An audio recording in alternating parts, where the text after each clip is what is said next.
Now, let me take you to the office of EOCO, because in a major breakthrough in the fight against human trafficking, the Economic and Organized Crime Office has this afternoon arrested over 200 Nigerian nationals suspected of running a child trafficking ring spanning Ghana and other parts of West Africa. My colleague Kenneth Jesse is there. I can take you live to the EOCO office now, and they are about to speak to the media. And suspects. The operation was successfully,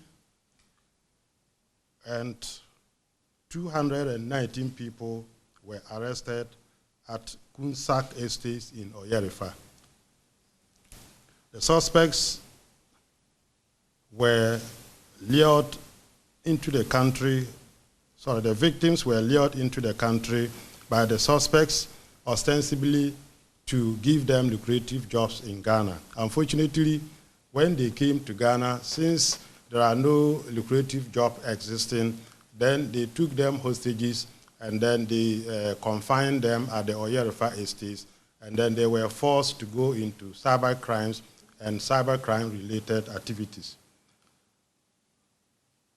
A number of laptops, personal effects, internet facilities, food stuff, and other things were retrieved from them. Together with the Ghana Police Service and then the Army, they were brought to the Economic and Organized Crime Office, and then we have subjected them to some screening. The essence of the screening is to separate the victims from the suspects, to even separate the juveniles from the adults. And then we also want to know what type of criminal activities they are involved in. And whilst the screening was going on, the Nigerian High Commission visited us, and then he met with the victims and the suspects, and then he admonished them to cooperate with the office. At the moment, the screening is still going on, and then we are thinking that come what may, by tomorrow, we should be able to complete with the screening, and then bearing in unforeseen circumstances, it should be possible for us to link or maybe make arrangements to send the victims back to Nigeria to connect with their relatives. I think for purposes of the operation, the planning and everything, our counterpart with the CID, we had met at National Security, we planned together, we executed the exercise together. Indeed, going forward, the Economic and Organized Crime Office and that of the CID, we have mapped out strategies that the two of us, that is the CID and then EOCO, we should work more closely than before. And then this is just the beginning of one of the steps or one of the projects that we have embarked together. As we speak now, maybe Madam Lydia will talk about it. Similar operations are taking place somewhere, but we are trying to unite or join these operations together for one purpose so that we can join resources, do a thorough investigations, and then share resources to reconnect the victims with their relatives. So I will just pause so that Madam Lydia will add one or two words, and then we will send you to meet the victims, and then maybe we take it from there. Thank you so much for coming. You have to add something. Yes. No, you can go ahead. Okay.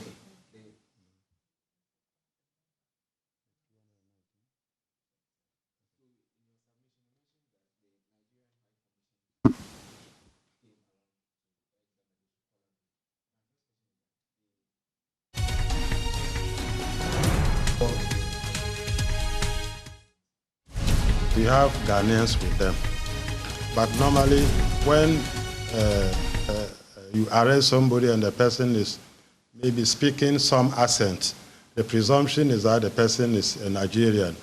But we are aware that there are some Ghanaians involved. There may even be some other countries or citizens involved. But at the end of the screening, we should be able to maybe de-aggregate which number is Nigerian, Ghanaians, and so forth.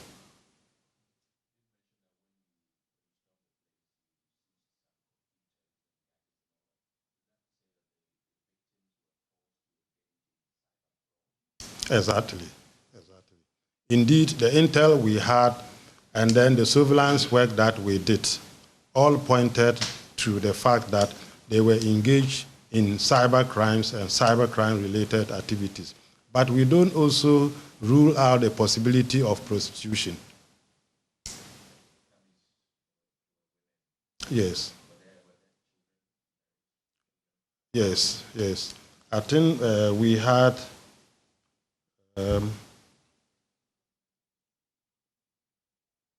those below or those within the ages 15, they are 30, no, 15 to 38, is it right? They are 11. Okay. So those below the ages of 18 are 11, 7 females, and then 212 are males. We suspect that the suspects so far, from the screening that we have done, the suspects are about 35. I said juveniles, that is people below the age of 18, they are 11. And we suspect the suspects from the screening are numbering 35.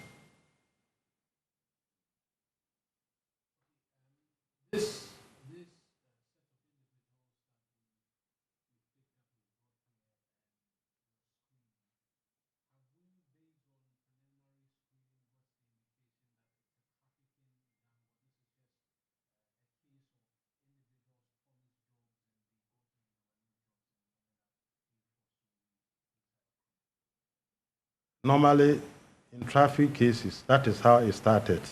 Nobody will volunteer him or herself to be trafficked if the motive is not going to better the person. So normally, the use of jobs, lucrative jobs, is just to facilitate or lure them or more or less to deceive them and get their consent. Indeed, during the screening and when the Nigerian High Commissioner met them, these were the complaints or issues that they raised. Many of them expressed regret, especially the juveniles. They said, a friend called me and assured me of a lucrative job in Ghana, and then I didn't tell my parents, and then I joined, and then I'm in Ghana here. They were even crying. We've separated the juveniles from the adults, so we've kept them maybe closer to ourselves, and then the majority of them are within our gardens, and then the CID, our officers, are undertaking the screening.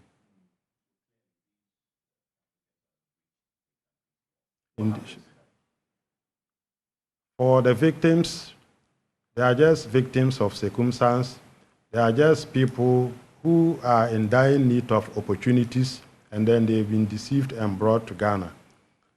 With respect to suspects, you know, ideally, EOCO or CID will not go into any operation if we don't suspect any offense. So there are other offenses, apart from the fact that they are engaged in cybercrime-related activities. Then trafficking of children, trafficking of whatever form is illegal in our laws or the laws of the country. So definitely, we haven't finished with the investigations.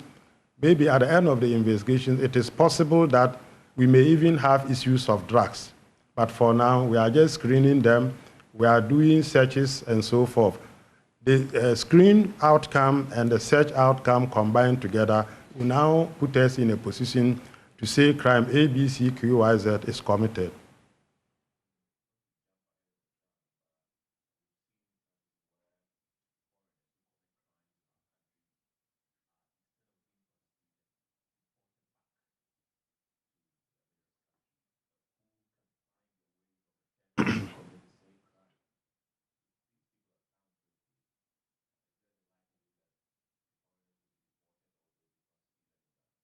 I think as we speak now, we had 2 or 3 cases that AG recommended that we should prosecute, and we are prosecuting.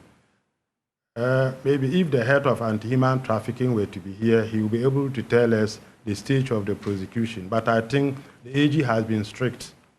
The moment we send the dockets, I think 3 dockets, the response came within a week or so that we should prosecute them, and we have put them before the law court.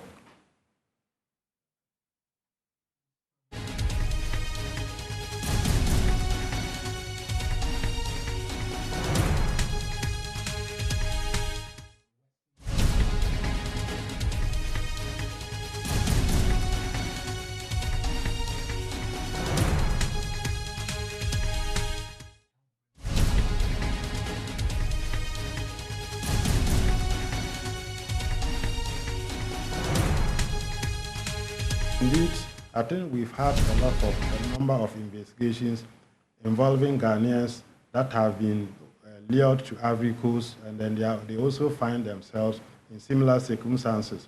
We had instances, the QNet. QNet, people were also lured as if QNet is sending them to Spain or Paris, and then through the Ivory Coast side, and they ended up in Ivory Coast. We have also rescued some of Ghanaians that were in Ivory Coast for that purpose. And as we speak now, we are also investigating some other Nigerians that were also lured by QNet and other related scams or scammers into the country, and then they now subject them to all manner of inhuman treatment. As and when a matter comes to our attention, we take action. But if it is like it is still in social media, our public affairs unit, if they see that it is within our mandate or it is not one of the social media gymnastics, then they will pull it down and put it into an actionable request, and then we approve it for investigation.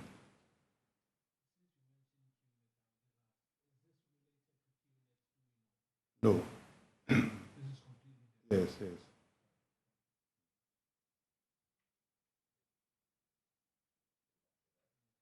I thought Madam Lydia was going to comment on. Okay. I think what we can do is go down and then maybe you can take one or two images of them. But because some of them are juvenile. All right, so that's the breaking news coming from the Economic and Organized Crime Office, EOCO. The office has arrested 219 child traffickers, most of them Nigerians, and they've also rescued some children who've also been trafficked into the country to undertake what they describe as prostitution and other illegal activity. So far, 219 people involved in the trafficking, they've been arrested, awaiting prosecution in court. And so that's the breaking news coming in from EOCO this very moment. 219 child traffickers arrested so far in a joint operation undertaken by EOCO together with the security agents. And of course, we have more coming your way on this matter on Top Story, on News 9, and of course on Joy News. For now.